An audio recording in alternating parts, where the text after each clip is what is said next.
وبركاته. إن الحمد لله نحمده ونستعينه ونستغفره ونعوذ بالله من شرور أنفسنا وسيئات أعمالنا. من يهده الله فلا مضل له ومن يضلل فلا هادي له. أشهد أن لا إله إلا الله وحده لا شريك له وأشهد أن محمدا عبده ورسوله صلى الله عليه وعلى آله وأصحابه ومن اهتدى بهديه واستنى بسنته إلى يوم الدين أما بعد. Para jamaah rahimakumullah oleh Allah Subhanahu wa taala, kembali dan selalu kita bersyukur kepada Allah Subhanahu wa taala atas segala limpahan nikmat yang Allah berikan kepada kita, dan di antara nikmat yang paling terbesar yang sampai saat ini Allah memberikannya kepada kita adalah nikmatul hidayah dan nikmatul taufik. Sehingga pada kesempatan malam hari ini kita kembali dapat berkumpul di masjid Allah Subhanahu wa taala untuk sebuah tujuan yang mulia, yaitu menuntut ilmu. Karena Bapak sekalian, jalan yang pintas, jalan yang paling dekat agar kita bisa menggapai surga Allah Subhanahu wa taala adalah dengan jalan ilmu. Terus menuntut ilmu dan mengamalkan ilmu kita, lebih-lebih lagi kita mengajarkannya kepada orang lain. Karena Bapak sekalian,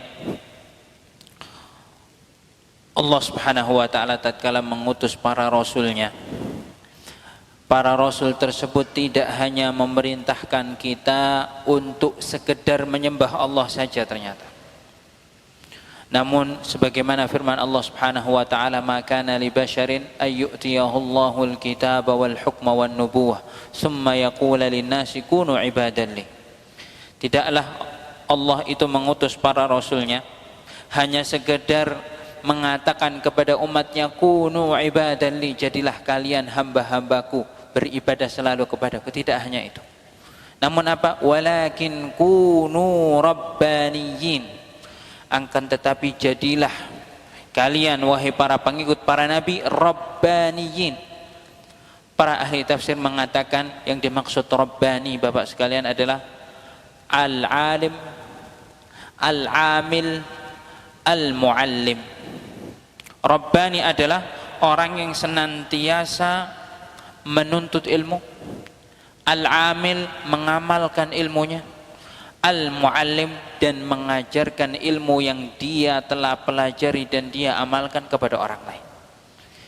Jadi Rasul sallallahu alaihi wasallam tatkala mengajarkan kita sebuah syariat ini Bapak sekalian, tidak hanya agar kita menjadi hamba yang beribadah tanpa kita mau menuntut ilmu kembali, tanpa kita mau mengajarkan ilmu tersebut kepada orang lain. Tidak demikian. Namun kita diminta oleh Rasulullah SAW tatkala kita sudah mengetahui sebuah ilmu, kita amalkan ilmu tersebut dan kita tularkan ilmu tersebut kepada orang di sekitar kita. Itulah yang diminta oleh baginda Rasul SAW kepada kita. Walakin kunu rabbaniyin. Jadilah kalian adalah seorang yang rabbani, yaitu orang yang selalu senantiasa menuntut ilmu, selalu senantiasa mengamalkan ilmunya, selalu senantiasa mengajarkan ilmu tersebut kepada orang lain. Para hadirin oleh Allah Subhanahu wa taala, kajian kita pada kesempatan yang telah lalu telah terhenti pada macam-macam riba. Kalau boleh saya ulang kembali pembahasan yang telah lalu, kita telah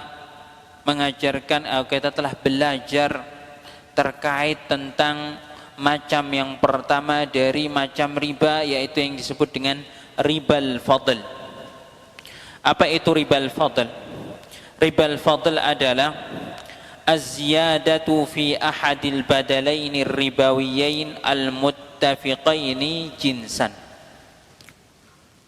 yaitu pertambahan pada sebuah pertukaran barang ribawi, pertambahan pada sebuah pertukaran antara barang ribawi. Apa itu barang ribawi? Barang ribawi adalah barang yang disebutkan oleh Rasul sallallahu alaihi wasallam dalam sebuah hadis bahwasanya ketika kita menukar antara barang itu dengan sejenisnya tidak boleh ada pertambahan, harus sama rata. Apa itu barang-barang ribawi? Disebutkan oleh Rasul sallallahu alaihi wasallam dalam sebuah hadis, "Adz-dzahabu bidz-dzahabi", emas dengan emas, wal fiddatu bil fiddati, perak dengan perak, wal burru bil burri, gandum dengan gandum, wasyairu bis syair, ya, syair dengan syair. Syair ini sejenis gandum juga, ya, namun seperti gandum, ya, seperti gandum juga. Wat tamru bit tamri, kurma dengan kurma, wal milhu bil milhi, garam dengan garam. Masalan bimasalin, ketika ditukar antara sejenisnya, emas ditukar dengan emas, perak ditukar dengan perak, ya, kemudian gandum ditukar dengan gandum, garam ditukar dengan garam. Ya dan biadin, maka masalan bimasalin harus sama rata. Kalau gandum 1 kilo ditukar dengan gandum 1 kilo, maka harus sama rata.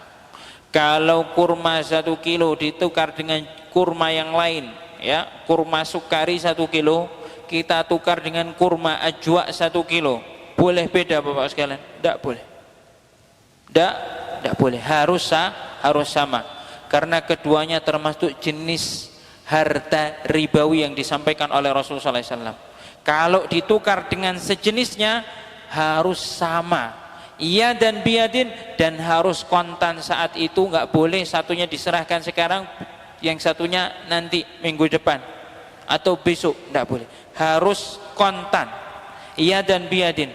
Faman zada, barang siapa yang menambah, awistazada, atau meminta tambahan, faqad arba, kata Rasulullah SAW, maka telah melakukan riba.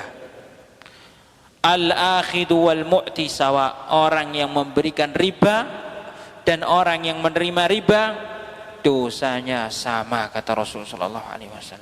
Al-akhidu wal mu'ti sawa, orang yang memberi dan orang yang menadah, mengambil, ya, maka dosanya sama. Jadi Bapak sekalian, dimaksud macam yang pertama ribal fadl ini adalah pertukaran antara barang ribawi dengan sejenisnya.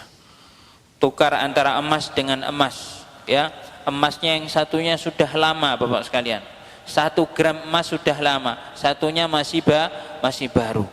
Maka karena ini sudah lama, dikatakan ini ada nilai, misalkan ada nilai kenangannya atau ada nilai yang lain, ya, maka saya pengen ini ditukar dengan 2 gram emas, tidak boleh.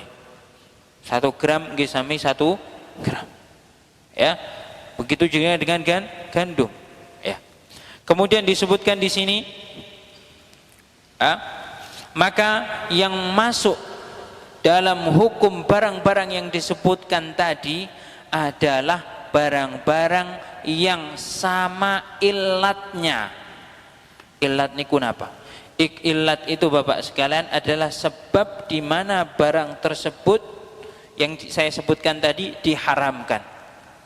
Nah, terkait tentang ilat barang-barang yang tadi saya sebutkan tadi, zahab bidzahab, ya, emas dengan emas, perak dengan perak, tamar dengan tamar, kurma dengan kurma, gandum dengan gandum, garam dengan garam.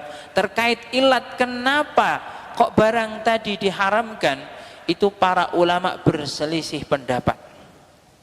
Ada yang mengatakan ilatnya adalah barang-barang tadi adalah barang-barang yang kullu muqtatin muddakhar, adalah barang-barang yang sifatnya adalah bahan-bahan makanan yang bisa disimpan dalam kurun waktu yang yang panjang, muqtad, muddakhar, makanan pokok dan bisa disimpan dalam waktu yang lama. Namun illat yang disahihkan, yang dirajihkan dalam buku ini adalah illat yang mengatakan bahwasanya barang-barang tadi diharamkan karena barang-barang tadi sifatnya makilun mauzun. Apa itu makil? Makil itu Bapak sekalian barang yang ditakar dengan takaran. Takaran ini apa Bapak sekalian? Makil itu kalau saya boleh terjemahkan lebih dekat kepada liter. Literan. Itu kail. Itu liter. Mauzun itu yang modelnya, intinya kalau kail itu maksudnya hitungannya pakai volume Pak ya. Kail itu hitungannya pakai volume ya. Kalau wauzun itu hitungannya pakai gram. Hitungannya pakai gram. Jadi barang-barang yang ditimbang menggunakan gram ataupun yang ditimbang menggunakan tadi takaran atau volume tadi, maka barang-barang yang sifatnya demikian masuk dalam kategori barang ribawi. Dalam arti kalau barang tadi ditukar, dibarter dengan sejenisnya harus sama. Harus sama. Contoh saya misalkan ini, yang masuk dalam kategori barang ribawi sesuai dengan illat yang ada dalam hadis ini.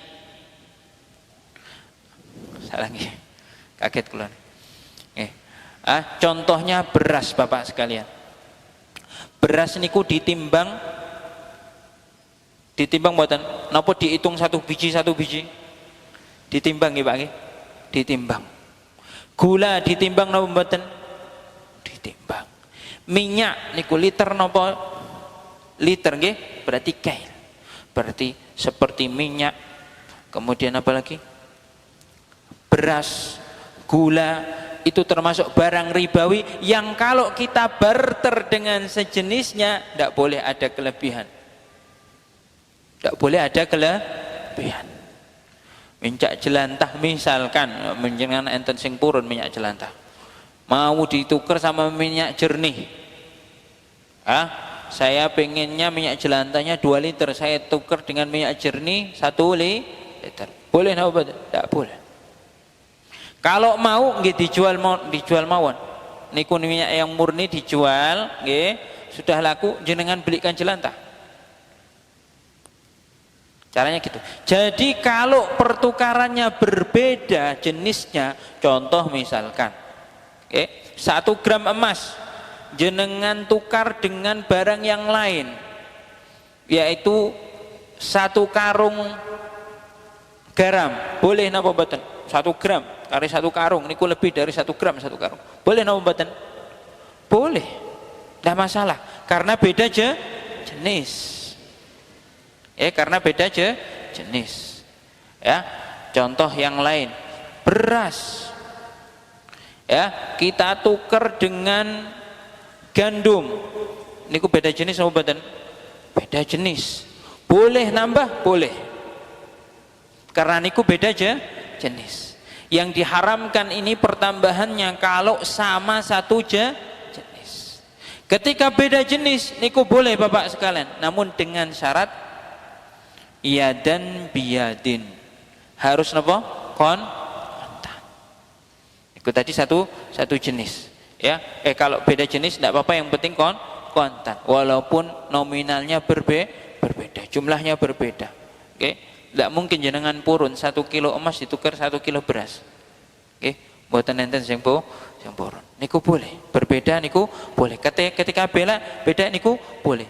Adanya dilarangnya pertambahan ini kalau satu jenis ditukar dengan satu jenis.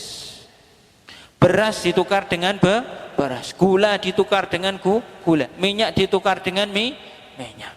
Karena tadi minyak beras niku ilatnya ternyata sama dengan ilat yang ada di hadis tersebut. Ya, ilat yang disimpulkan oleh penulis di sini dari hadis tersebut adalah ilatnya sebab diharamkannya karena barang-barang yang disebutkan tadi dalam hadis, zahab, fiddah, syair, gandum, kemudian apalagi garam, itu semua adalah hal-hal yang ditimbang dengan kail ataupun dengan wazan. Sekarang saya tanya, misalkan buah-buahan, okay, niku asal muasale ditimbang nopo dihitung per biji?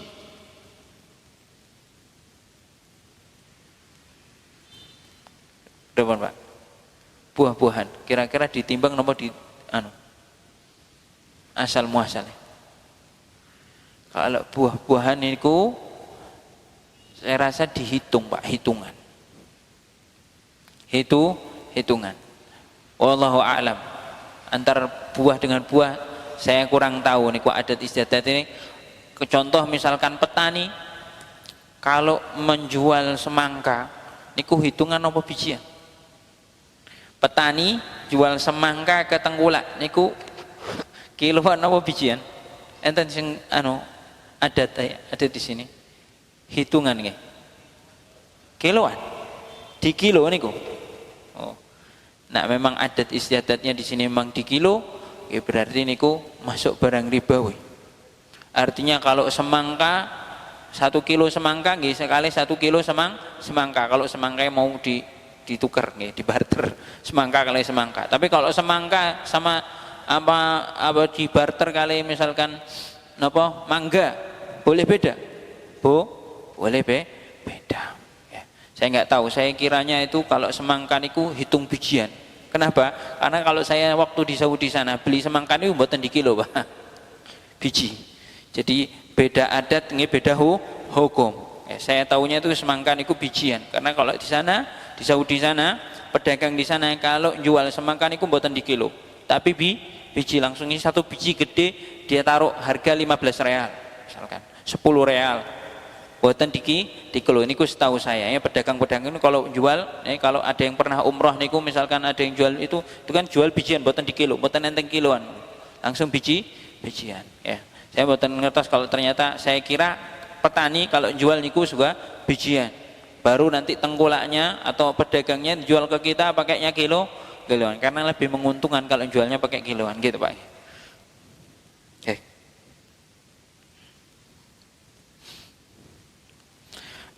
Intinya seperti itu Pak. Jadi kita kiaskan barang-barang yang memiliki sifat ribawi itu bila mana hakikat barang tersebut adalah barang yang ditimbang dengan gram ataupun volume. Itu masuk barang ribawi, sehingga kalau dibarter dengan sejenisnya tidak bolehlah lebih. Kalau dengan selainnya maka boleh dengan apa tadi Bapak sekalian? Dengan beda volumenya, namun harus yadan biadin. Sebagaimana akan kita jelaskan nanti. Baik.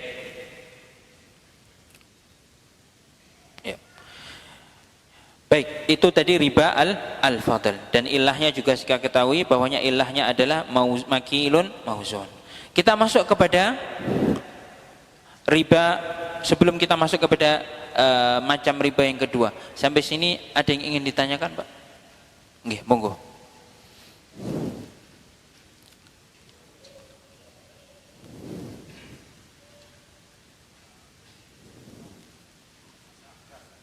Beras, nggih.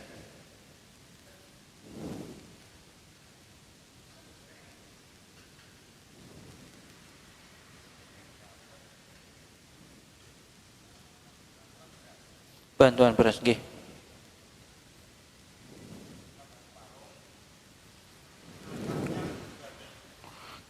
Beras tadi jenengan bawa ke warung untuk akad jual beli.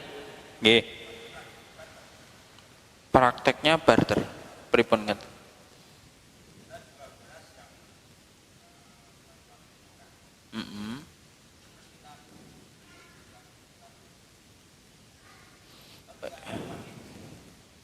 Barter.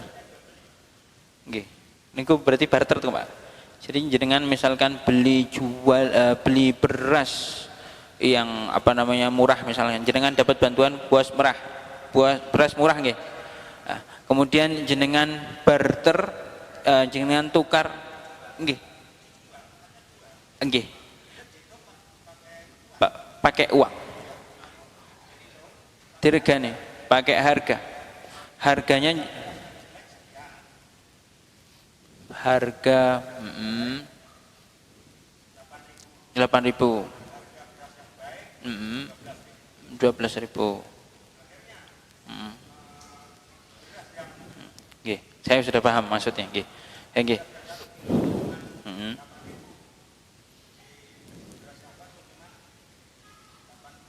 Nggih. Kalau saya boleh saran nggih Pak nggih, biar kita tidak maksud saya takutkan itu ada hilah di sana untuk mengelabui riba tadi ini. Ya, ada hilah di sana karena tadi hanya sekedar nota saja.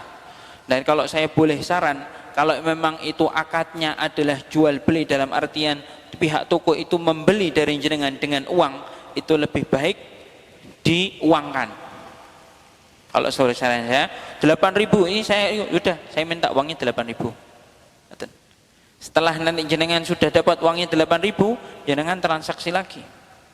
Ini lebih aslam dari syubhat. Kalau saya mengatakan itu bukan kalau kita anggap kita nggak mengatakan itu adalah akad riba, tapi di sana ada syubhah, ada kerancuan. Kerancuannya apa?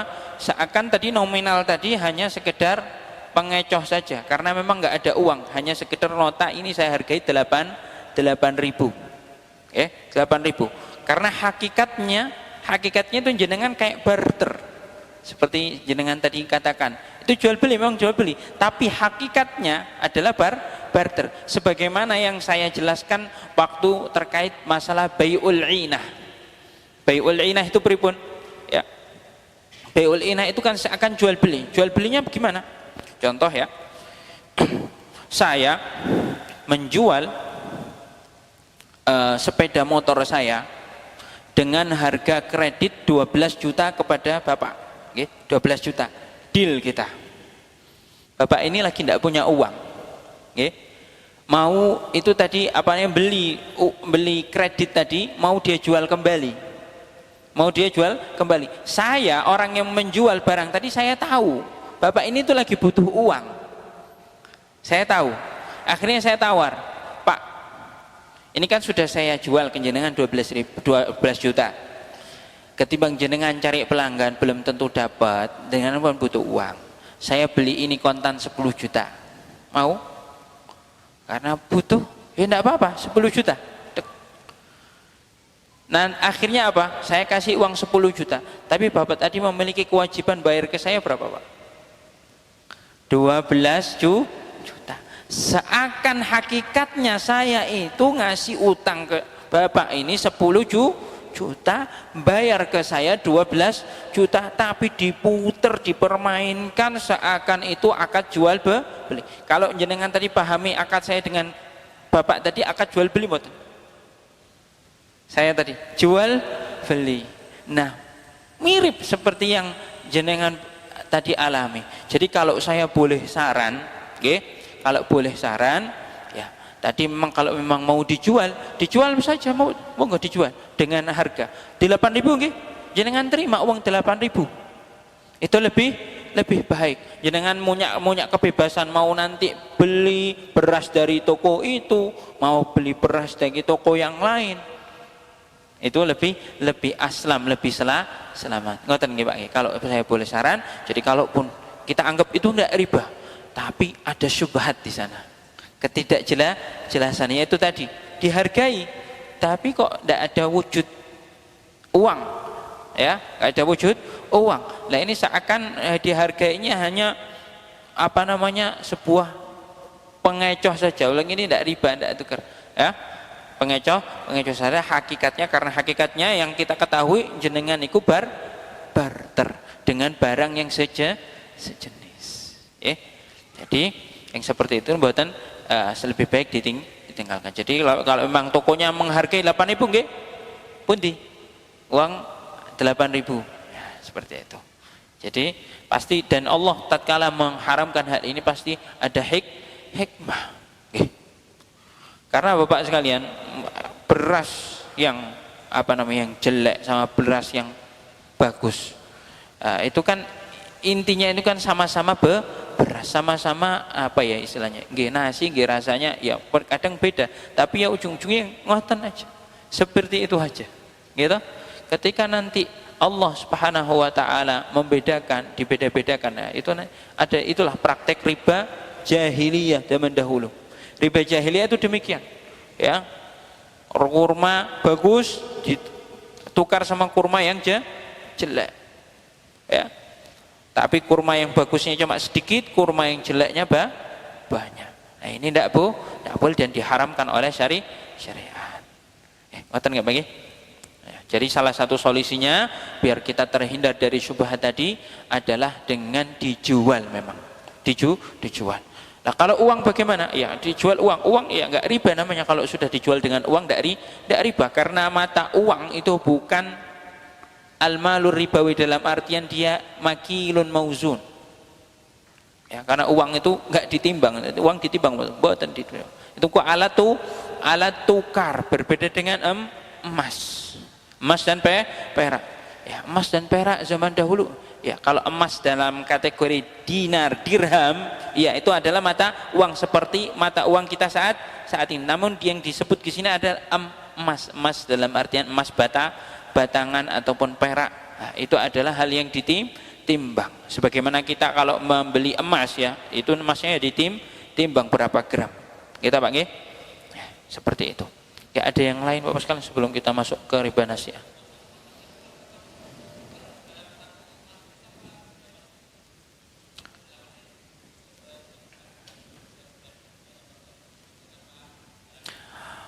Kalau tadi yang berkutat dalam akad tadi adalah 2 orang saja, itu lebih baik ditinggalkan karena masuk dalam kategori bai'ul inah. Lebih baiknya adalah ada orang ketiga. Sudah beda waktu, walaupun sudah beda waktu. Karena apa nanti hasilnya ya, kecuali dibeli dengan harga yang sama, selesai masalah. Kalau dibeli dengan harga yang sama, tidak ada masalah, tidak ada syubhat di sana bahwa itu adalah riba. Ini bapak ini beli dari saya sepeda motor dengan harga pinten Pak? 12 juta. Saya beli langsung kontan, Pak. Saya beli daripada jenengan 2 minggu kemudian saya melihat bapaknya, saya beli lagi 12 juta. Boleh, tidak masalah. Karena memang tidak ada illat ribanya di sana. Tapi masalahnya saya beli dengan harga lebih murah. Padahal bapaknya nanti harus memiliki tanggungan kepada saya dengan harga yang lebih mahal.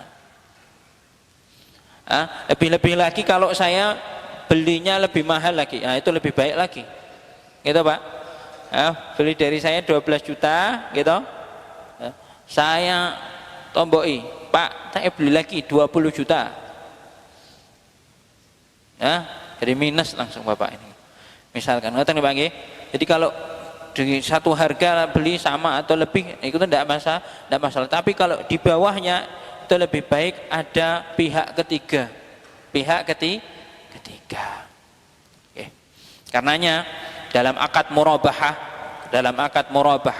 itu memang akad murabahah ngertos nggih Pak? Akad murabahah itu contohnya ini yang sering dipraktekkan pada koperasi-koperasi yang ingin kredit. Akad murabahah itu pripun? Akad murabahah itu seperti ini misalkan. Saya mau kredit sepeda motor ke sebuah koperasi. Oke, ke sebuah koperasi. Kemudian saya ajukan kreditan di koperasi tersebut. Ini akad kreditnya ini akan sah ini bila mana model akadnya adalah pihak koperasi adalah pihak yang membeli dari toko atau dealer sepeda motor itu. Jadi pembelinya ini bukan atas nama orang tadi. Pembelinya bukan atas nama orang tadi, tapi pembelinya atas nama siapa? Koperasi. Lalu kita melakukan akad dengan koperasi, akad jual beli tempo. Oke Pak nggih? Kalau itu boleh. Tapi kalau kita membeli ke dealer atas nama kita, Pak, ya, yang bayari koperasi, itu ditakutkan kita akadnya dengan koperasi bukan akad jual beli tapi akad utang piutang. Paham nggih Pak? Bisa dipahami nggih Pak? Contoh misalkan saya kredit Supra, sepeda motor Supra, ini mboten iklan nggih Pak. Sepeda motor ngoten.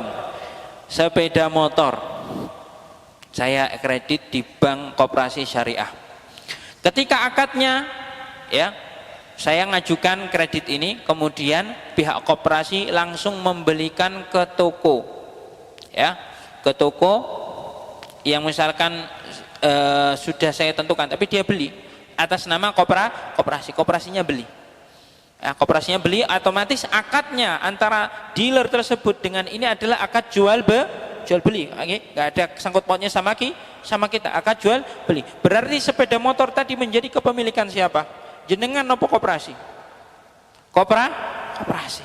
Jadi kepemilikannya koperasi. Ketika sudah jadi pemilikan koperasi, sah enggak koperasi menjual kepada saya? Sah, nggih Pak nggih? Sah. Sah saja. Koperasi jualnya mau cash mau kontan sah napa mboten? Sah saja. Oke, akhirnya koperasi menjual kepada saya dengan tempo kredit dengan angsuran sekian per bulannya. Saya sepakat. Niku boleh selama dalam angsuran tadi tidak ada denda. Tidak ada denda. Itu boleh. Tapi kalau kita ngajukan kredit, ya, kemudian kita sendiri yang membeli barangnya atas nama kita, ya, maka itu tidak diperbolehkan. Nanti akadnya adalah kita akad riba. Kenapa riba? Lah seakan akad kita dengan dealer akad jual beli, akad kita dengan koperasi utang piutang. Kita belinya 10 juta, bayar ke koperasinya pinten? 12 juta atau 13 juta. Nah, ini Pak nggih, lihat Pak. Jadi terkadang dari pola akadnya, padahal kalau kita ngomong loh kan podo ae to. Ndak sama. Nggih Pak nggih? Ndak sama. Terkadang dari pola akad itu bisa merubah status hukum akad jual beli tersebut. Ya, tidak sama, hakikatnya tidak sama. Walaupun jenengan ngomong terus podo ae itu kan hanya sebatas teknis saja. Enggak, terkadang teknis dalam akad jual beli ini bisa merubah sebuah hukum. Oh, teknis saja, wong tinggal koperasinya enggak mau urusan, enggak. Harus seperti itu. Rutenya harus demikian agar apa? Akadnya jelas. Akadnya jelas. Akad kita dengan koperasi itu akad jual beli, bukan utang piutang. Ya, dan akad koperasi dengan dealer tadi juga akad jual beli. Jadi skemanya jadi 3, ya, akad koperasi dengan dealer, akad kita dengan koperasi 3. Bukan antara dua pihak yang 3-nya seakan nggak mau tanggung jawab. Coba Bapak sekalian, kalau misalkan akadnya tadi adalah yang beli tadi jenengan, misalkan atas nama jenengan, ya, itu status kepemilikannya langsung jadi punya jenengan apa koperasi? Jenengan toh. Terus koperasinya itu sebagai apa? Nah, ini pertanyaan. Koperasinya sebagai apa? Pemberi dana. Nah, kalau sudah kebanyakan sudah jelas akadnya, berarti akadnya jenengan dengan koperasi adalah utang piutang. Nah, ini beda. Nah, seperti itu nggak pengen? Ya, ada yang lain? Atas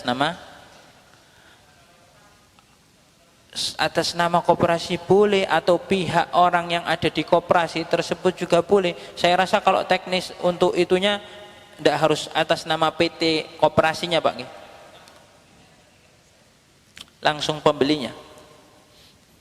Lebih baik jangan. Lebih baik memang koperasi yang membeli dulu terlebih dahulu, baru nanti ketika sudah terjadi akad jual beli antara koperasi dengan dealer,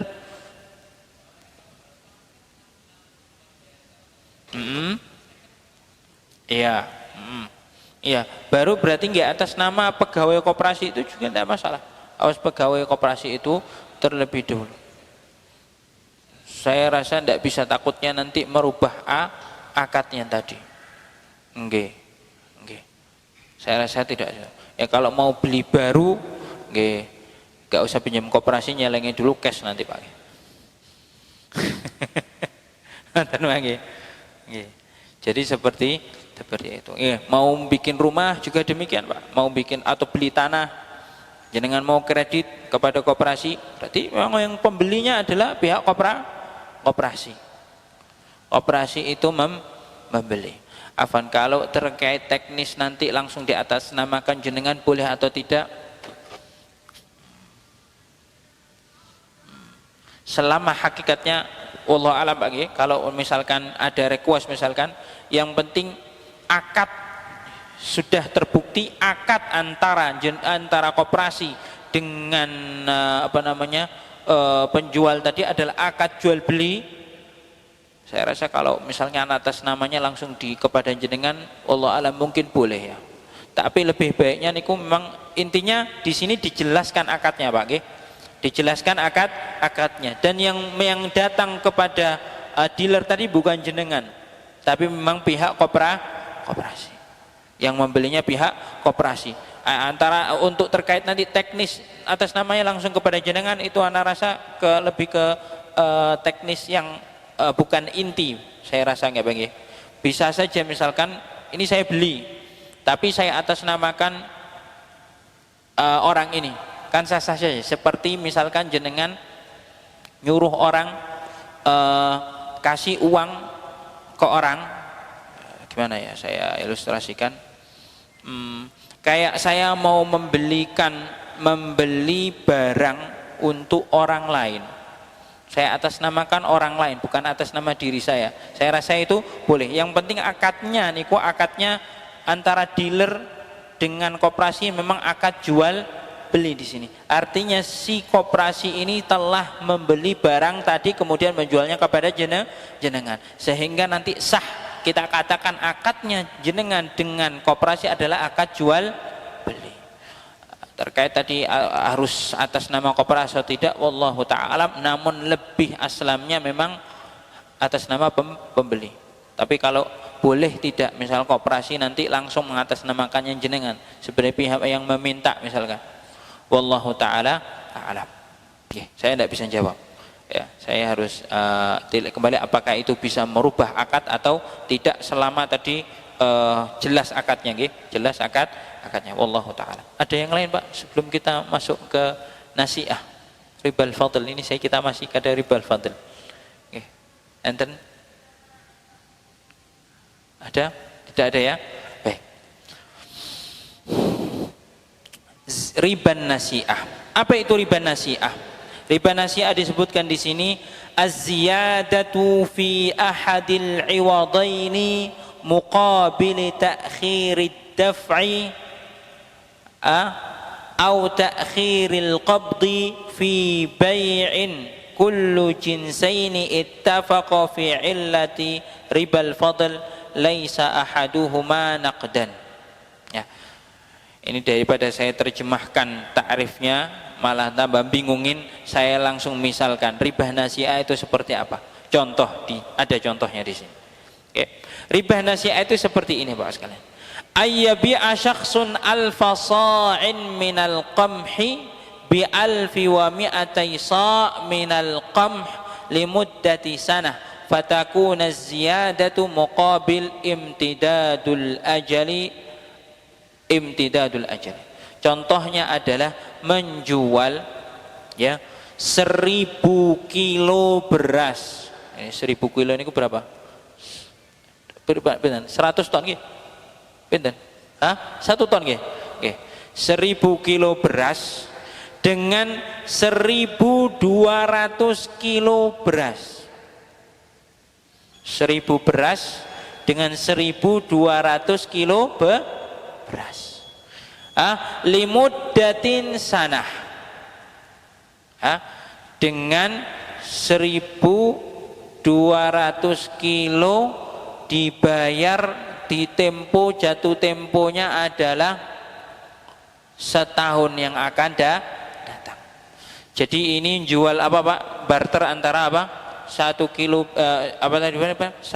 ton beras dengan 1 ton 200 kilo beras, namun akadnya tempo. Artinya kelebihannya tadi itu dibayarkan karena beras ini dibayarkannya tempo.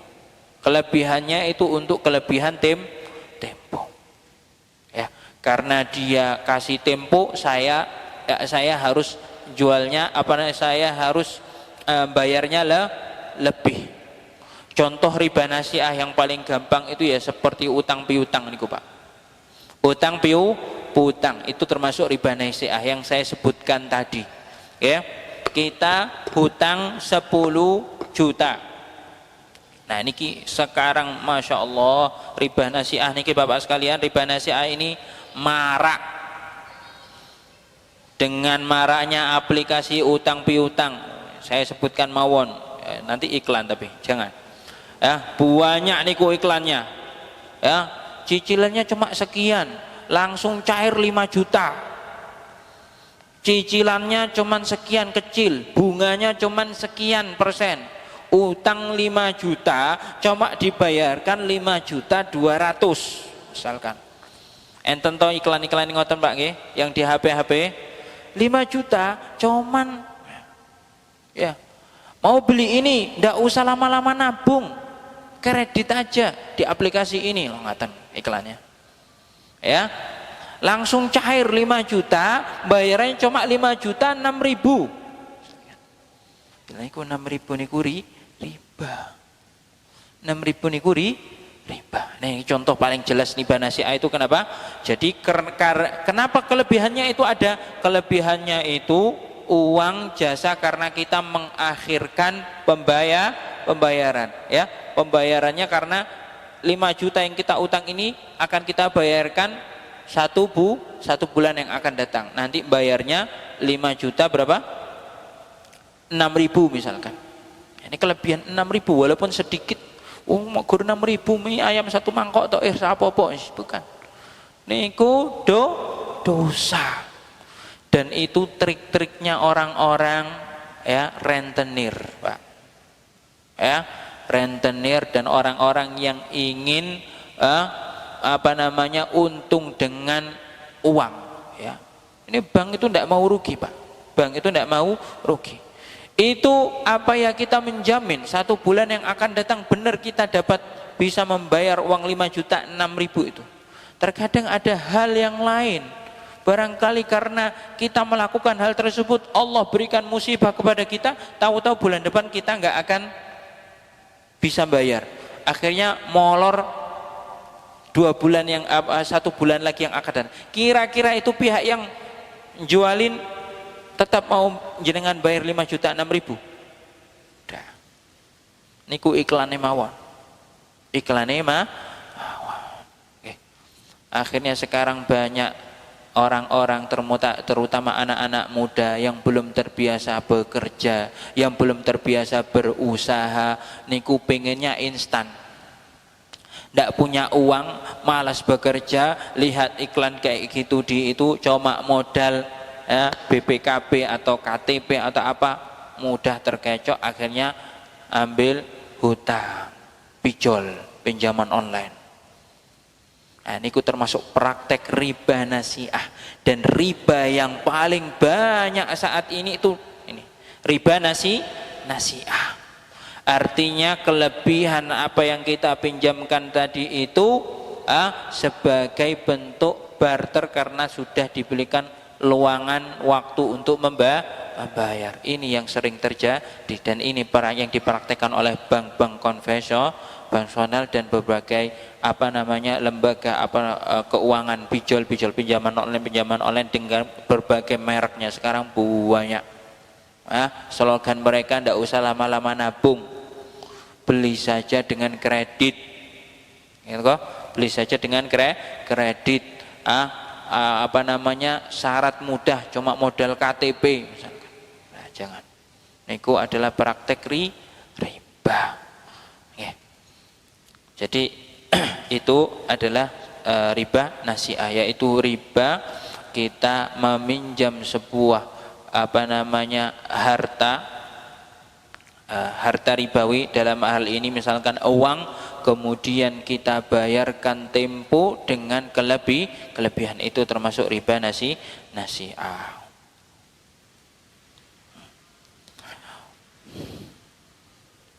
Baik, barangkali sampai sini. Bila ada, kita buka pertanyaan, kita adzan dulu nggih Pak nggih. Ada yang ingin ditanyakan? Monggo. Barangkali ada yang ingin bertanya. Oke. Bila tidak ada, kita cukupkan. Insyaallah kita akan lebih lanjut membahas terkait pada kesempatan yang akan datang. Suwar li ba'dil masail ribawiyah, ya, beberapa contoh praktek-praktek riba, insyaallah kita akan bahas di pertemuan yang akan datang. Wallahu taala alam. Subhanakallahumma wa bihamdika asyhadu an la ilaha illa anta astaghfiruka wa atubu ilaik. Assalamualaikum warahmatullahi wabarakatuh.